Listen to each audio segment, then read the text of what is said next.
Ang isang stock exchange ay hindi nagmamay-ari ng pagbabahagi.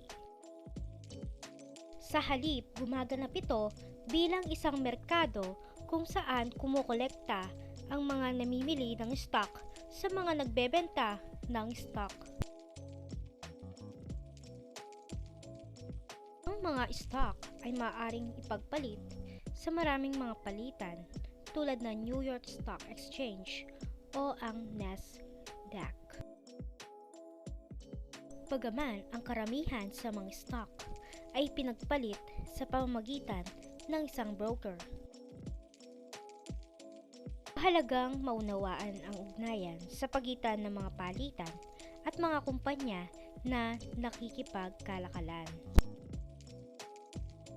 Gayun din, mayroong iba't ibang mga kinakailangan para sa iba't ibang mga palitan na disenyo upang protektahan ang mga namumuhunan. Ang isang stock exchange ay isang sentralisadong lokasyon na nagdadala ng mga korporasyon at pamahalaan upang ang mga namumuhunan ay maaaring bumili at magbenta ng mga equity. Ang mga palitan na nakabatay sa subasta tulad ng New York Stock Exchange ay pinapayagan ng mga mangangalakal at broker na makipag-usap sa pisikal at pasalita sa pagbili at pagbebenta ng mga order. Ang mga elektronikong palitan ay nagaganap sa mga elektronikong platform. Kaya't hindi sila nangangailangan ng isang sentraladong pisikal na lokasyon para sa mga kalakal. Ang mga network ng komunikasyon, elektronikong kumukonekta direkta sa mga mamimili at nagbebenta sa pamamagitan ng pag-bypass ng mga gumagawa ng merkado. Ang OTCBB at Pink Sheets ay dalawang magkakaibang mga over-the-counter na merkado na kung saan ang mga stock ay tinanggal o hindi nakalista sa stock.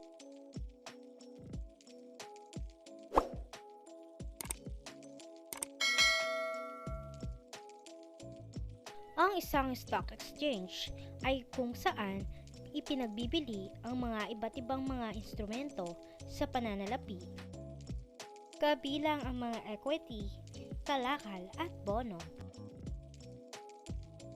Ang mga palitan ay nagdadala ng mga korporasyon at gobyerno kasama ang mga namumuhunan. Ang mga palitan ay tumutulong na magbigay ng pagkatubig sa merkado, nangangahulugang mayroong sapat na mga mamimili at nagbebenta upang ang mga kalakal ay maaari maproseso ng mahusay nang walang pagkaantala. Tinitiyak din ng mga palitan na ang kalakalan ay nangyayari sa isang maayos at patas na paraan, kaya ang mahalagang impormasyon sa pananalapi ay maaaring maipasa sa mga namumuhunan at mga profesional sa pananalapi. Ang mga stock ay unang magagamit sa isang palitan pagkatapos ng isang kumpanya na magsasagawa ng paunang pag-aalok ng publiko.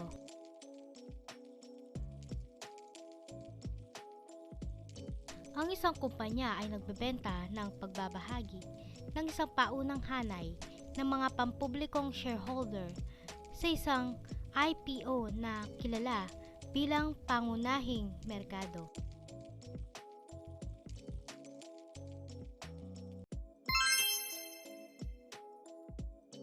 Maaring ipagpalit ng pangkalahatang publiko ang mga pagbabahagi sa pangalawang merkado pagkatapos ng paunang pag-alok ng publiko sa isang kumpanya.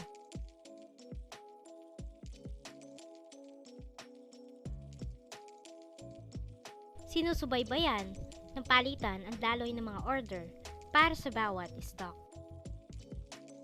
At ito ang daloy ng supply at demand na nagtataguyod ng presyo sa isang stock. Nakasalalay sa uri ng brokerage account, maaari mong makita ang daloy ng pagkilos na ito. Halimbawa, kung ang presyo ng bid ng stock ay $40, nangangahulugang ito na sinasabi ng isang namumuhunan sa palitan na handa silang bilhin ng stock sa halagang $40. Sa parehong oras, maaari kang makita ng isang humihiling na presyo ng $41. Ibig sabihin, may ibang tao na gustong ibenta ang stock para sa $41. Ang pagkakaiba sa pagitan ng dalawa ay ang pagkalat ng bid-ask. Ang mga palitan ng subasta o merkado ng auction ay isang lugar kung saan ang mga mamimili at nagbebenta ay naglalagay ng mga mapagkumpetensyang bid at nag-aalok ng sabay. Sa isang exchange, ang kasalukuyang presyo ng stock ay ang pinakamataas na presyo na nais ng isang mamimili na gugulin sa isang seguridad. Habang ang pinakamababang presyo ay tatanggapin ng nagbebenta. Pagkatapos ay may tutugma ang mga kalakal at kapag pinagsama, ang order ay naisa katuparan. Ang mga broker at negosyante ay nakikipag-usap ng pisikal at pasalita sa trading floor o hukay upang bumili at magbenta ng mga seguridad. Bagaman ang sistemang ito ay dahan-dahang tinatapos ng mga elektronikong sistema. Ang ilang mga palitan ay gumagamit pa rin ng sistema ng auction kasama ang New York Stock Exchange.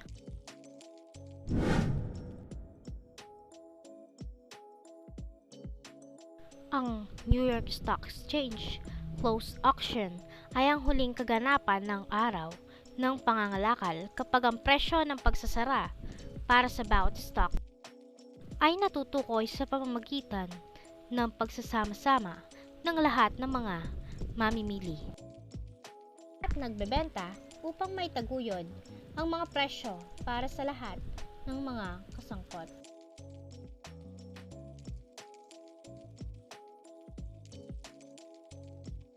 Ang New York Stock Exchange ay ang pinakamalaking exchange equities sa buong mundo. Ang magulang na kumpanya ng New York Stock Exchange ay Intercontinental Exchange or ICE. Bilang resulta ng pagsasama sa European Exchange Euronext noong 2007, bagaman ang ilan sa mga paandar nito ay nailipat sa mga electronic trading platform. Nananatili itong isa sa mga nangungunang merkado sa subasta, nangangahulugang ang mga dalubhasa ay tinatawag na mga itinalagang market maker. Ay pisikal na naroroon sa mga sahig sa pangangalakal nito. Ang bawat dalubhasa ay nagdadalubhasa sa isang partikular na stock, pagbili at pagbebenta ng stock sa auction. Ang mga professional na ito ay nasa ilalim ng mapanganib na banta ng mga palitan na electronic lamang na inaangkin ng mas mahusay. Iyon ay nagpapatupad sila ng mas mabilis na pangangalakal at nagpapakita ng mas maliliit na bid-ask spread sa pamamagitan ng pag-aalis ng mga tagapamagitan ng tao. Ang mga kumpanya na nakalista sa New York Stock Exchange ay may mahusay na kredibilidad dahil kailangan nilang matugunan ang paunang mga kinakailangan sa listahan at sumunod sa taunang mga kinakailangan sa pagpapanatili. Upang mapanatili ang pakikipagkalakalan sa palitan, dapat panatilihin ng mga kumpanya ang kanilang presyo sa itaas ng $4 bawat bahagi. Ang mga namumuhunan sa pakikipagkalakalan sa New York Stock Exchange ay nakikinabang mula sa isang hanay ng mga minimum na proteksyon. Kabilang sa maraming mga kinakailangan na naisabatas ng New York Stock Exchange, ang sumusunod na dalawa ay lalong mahalaga. Ang una, ang mga plano sa insentibo ng equity ay dapat makatanggap ng pag-aproba ng shareholder. Ang pangalawa, ang karamihan ng mga miyembro ng lupon ng mga direktor ay dapat na malaya. Ang komite ng kompensasyon ay dapat naganap na binubuo ng mga independenteng direktor. At ang komite ng pag-audit ay dapat na may kasamang hindi bababa sa isang tao na nagtataglay ng accounting.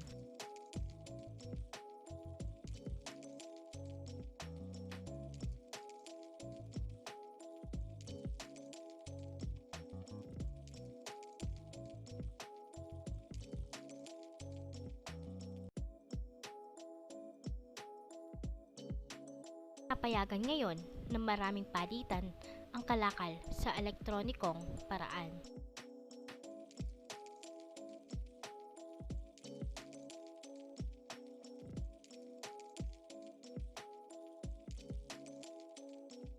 Walang mga mangangalakal at walang aktibidad sa pisikal na pangangalakal.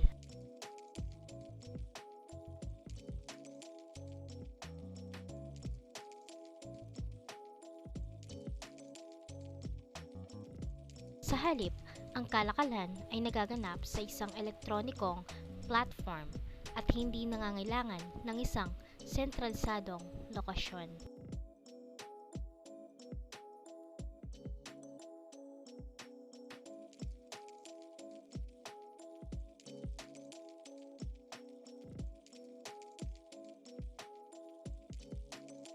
Kung saan maaaring magtagpo ang mga mamimili at nagbebenta.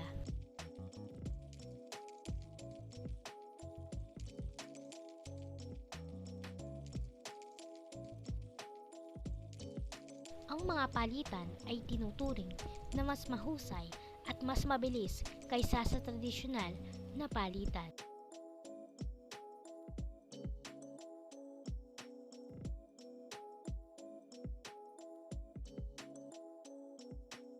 Isa katuparan ang bilyong dolyar na halaga ng mga kalakalan at bawat araw.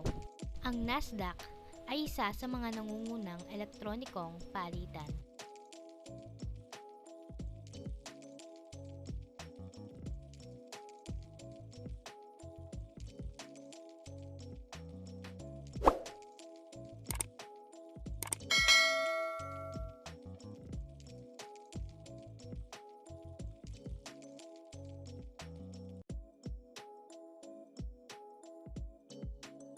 Ang Nasdaq kung minsan ay tinatawag na screen-based dahil ang mga mamimili at nagbebenta ay konektado lamang sa pamamagitan ng mga computer sa isang telecommunication network.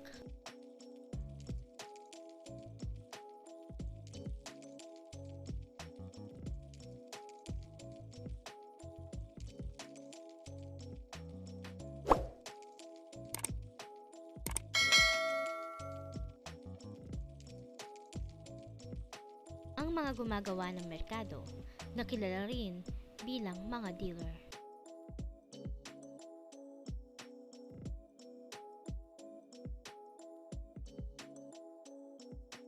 Ay nagdadala ng kanilang sariling inventaryo ng stock.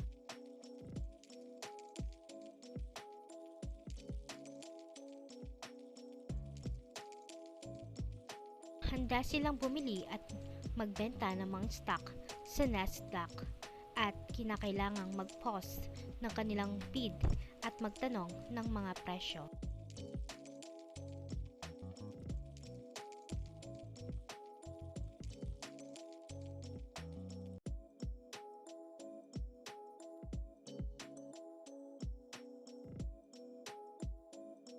Ang palitan ay may mga kinakailangan sa listahan at pamamahala na katulad ng New York Stock Exchange.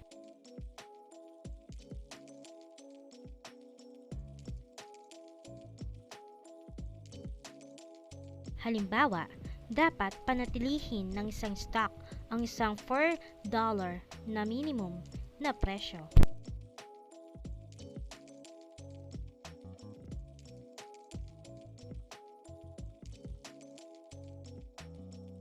Kung hindi pinapanatili ng isang kumpanya ang mga kinakailangang ito, maaari itong maalis sa isang over-the-counter na merkado.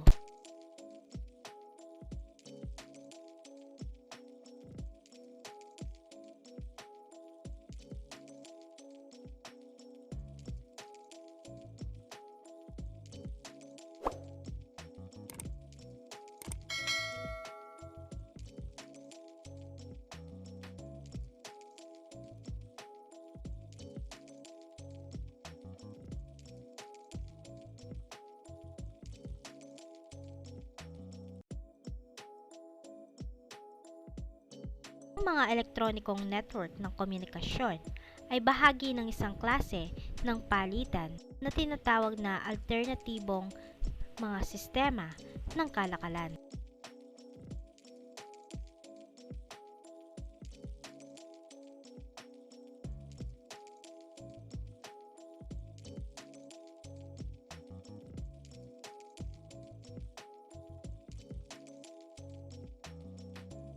Direktang nagkokolekta ang mga ECN ng mga mamimili at nagbebenta dahil pinapayagan nila ang isang direktang connection sa pagitan ng dalawa.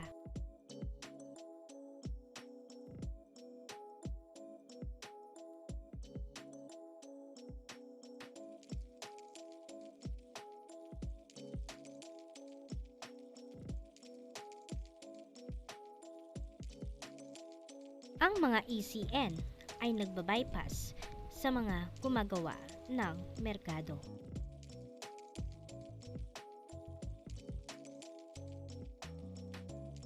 Mayroong maraming mga makabago at negosyante na ECNs na sa pangkalahatan ay mabuti para sa mga customer.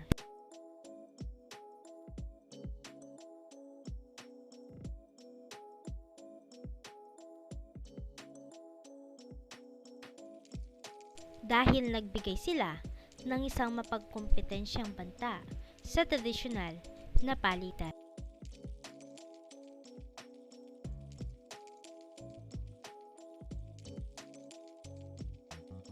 At sa makatuwid ay pinipigilan ang mga gastos at transaction.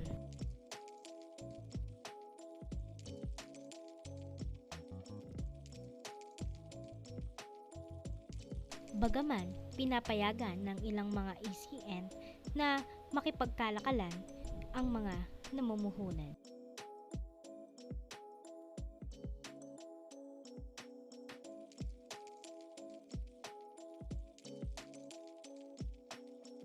Ang mga ECN ay kadalasang ginagamit ng mga namumuhunan sa institusyon.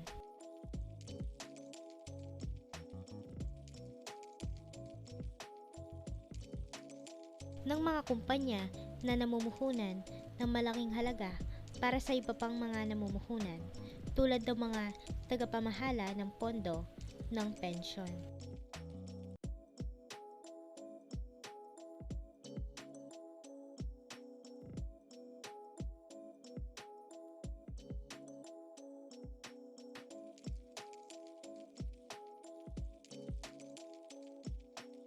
Kasama sa mga halimbawa ng ECN ang Interbank Network Electronic Transfer ng Nasdaq.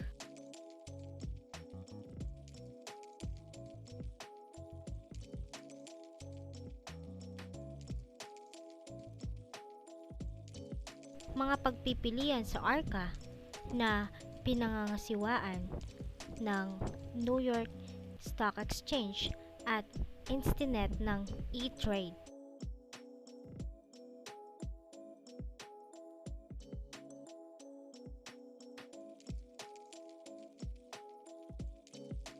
Pinapayagan ng mga elektronikong network ng komunikasyon ang mga brokerage firm.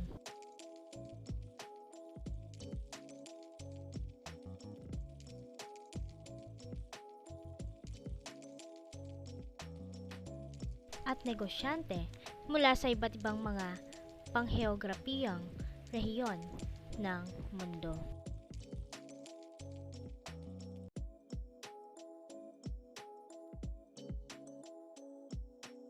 Na makipagkalakalan sa labas ng normal na oras ng kalakalan ng mga pangunahing palitan.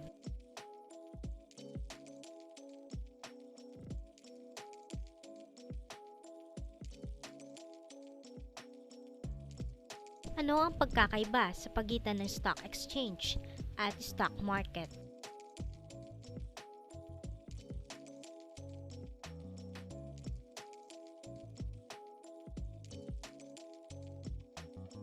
Ang isang stock exchange ay isang pamilihan o infrastruktura na nagpapadali sa pangangalakal ng equity.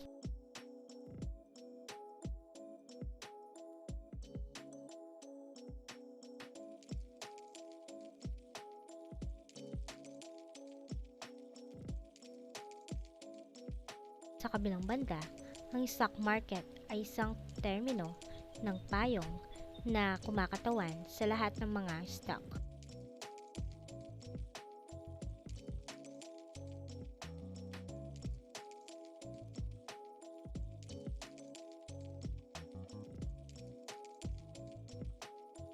Na nakikipagkalakalan sa isang partikular na rehiyon o bansa.